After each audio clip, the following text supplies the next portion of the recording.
বাংলাদেশের বিশ্ব ইজতেমায় দুই গ্রুপের মারামারি নিয়ে কিছু বলুন। বড় কষ্ট লাগে কি জানেন? আপনাদেরকে বলে যাই, আলেমদের মধ্যে ইখতিলাফ দেখবেন। আমি বীরভূম জেলায় এক জায়গায় জলসায় গিয়েছিলাম, তো আমাকে প্রশ্ন দিয়েছে যে কোন দল, জামাতের কোন দলটাকে ঢুকতে দেবো।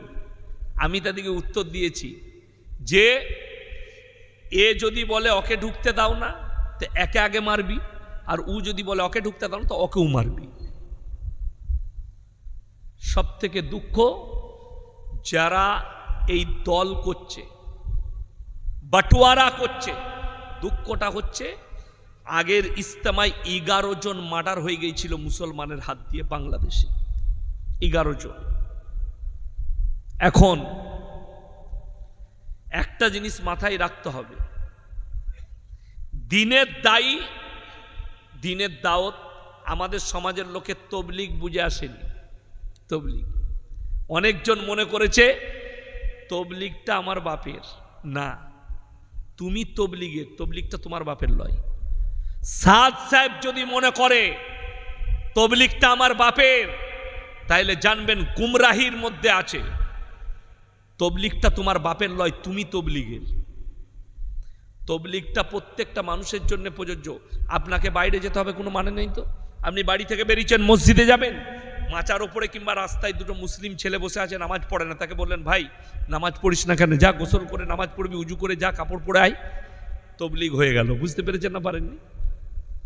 আপনাকে, আপনি বলছেন, যেমন আমাকে এক জায়গায় প্রশ্ন দিয়েছিল, হুজুর আমি রিক্সা চালিয়ে খাই, তো আমাকে একজন বলেছে এক চেল্লা দিবি, চল, খাবার ব্যবস্থা আল্লাহ করে দিবে, সংসার আল্লাহ চালিয়ে দিবে। যে মসজিদে, শুনেলেন হাদিসটা, যে মসজিদে শুয়ে থাকে, যদি বলে আমি খালি আল্লাহ আল্লাহ করি মসজিদের ভেতরে আর নামাজ পড়ি, সংসার আল্লাহ চালাই, তার নাম চোর। তার নাম কি বললাম? চোর। কখনো নয়, এটা তবলিগ নয়, তুমি গুমরা। আপনাকে বলতে হবে দাদা আমি সকালবেলায় বাগনানে আলু বেচতে যাই, দিয়ে জোহরের আগে চলে আসি, 5 ওয়াক্তের নামাজ পড়ি, আল্লাহ আমাকে হালাল রুজি দেয়, চালিয়ে দিচ্ছে, তুমি মুমিন পাক্কা। যদি বলো আমি কিচ্ছু করি না, আল্লাহ আমার সংসার চালাই, জানবেন আপনি গুমরাহির পথে আছেন। ওই জন্যে আপনার কাছে পয়সা নেই, আপনি বললেন আল্লাহ আমার সংসার চালাবে, আপনি রিক্সা চালিয়ে খান, লোকের বাড়িতে কাজ করেন, আপনাকে কেউ বলে দিল যাও এক চেল্লায় চলে যাও, আল্লাহ খাওয়াবে। হ্যাঁ আপনি যেতে পারবেন। যে আপনাকে বলছে, যে জিম্মেদার বলছে চলুন, তাকে বলবেন স্যার আমি অবশ্যই যাব, কিন্তু আমার সংসার, আমি যে 40 দিন থাকবো না, 40 দিনে প্রত্যেক দিন 200 করে 8,000 টাকা আমার সংসারে আমার স্ত্রীর জন্য দিয়ে দেন, মোটমাট 10,000 দেন, ডাক্তার পানিও আছে, আপনি যান, তারপরে বাকি খরচাটা উদেক, আপনি যান।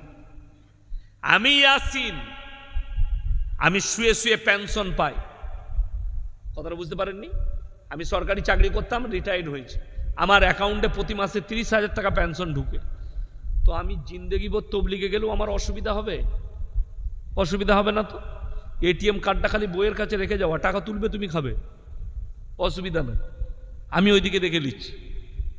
কিন্তু যে লোকটা রোজ আনে রোজ খায়, যার কাছে কিছুই নেই, এই লোককে যদি আপনি জোর জবরদস্তি পাঠান, এই লোকটা বাড়ি আসার পরে একে দেনা করতে হবে, একে লোকের কাছে ধার করতে হবে, আর ওই ধার যদি সুঝতে না পারে, জেনে রেখে দিবেন একটা লোকের জান্নাতে যাওয়া থেকে কোনো জায়গায় বাধা হবে না, কিন্তু তার কাছে যদি সে ঋণ করে থাকে, সেই ঋণ তাকে আটকিয়ে দেবে।